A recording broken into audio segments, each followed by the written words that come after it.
Rasululloh unga tushida ko'rsatgan kishini qildi. Hamma keldi, hamma nafaqani olib oldi. Lekin haligi odamlarni topmadi. Hamma keldimi deb so'radi. Ha deyishdi. Yaxshiroq o'ylaninglarchi. Ularga to'xtanglar. Mag'ribdan kelgan ikkita odam bor. Mag'ribda ikkita odam bor. Shular kelmadi deyishdi. Shunda Nuriddin Zankiyni qalbi yorishib ketdi. Olib kelinglar ularni. Ularni olib keldi. Nuriddin Zankiy ularni ko'rdi-yu, darrov tanidi.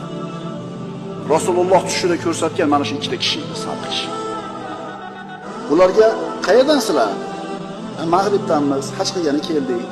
Hajdan keyin mana shu muborak joyda turishni ixtiyor qildik. Rasululloh sollallohu alayhi vasallamning hujrasiga yaqin bo'lgan joyda ijaraga olib shunda turishgan bo'ladi. Sulton, rostini aytinglar dedi. Ular yana shu so'zini takrorlashdi. Sulton qayerda turishligini so'radi ular.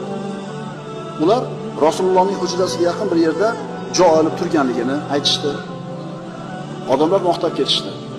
Ular badavlat odam ekan, har kuni sadaqa qilishadi, doim namozda bo'lishadi, Baqiy qabristonining ziyoratiga juda tez chiqishadi deb gapirib maqtab ketishdi.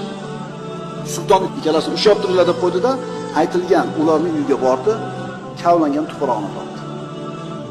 Sinchkilab qaraganida Rasululloh sollallohu alayhi vasallamning hujrasi tomonga qarab kavlanayotgan bir chuqurni ko'rdi.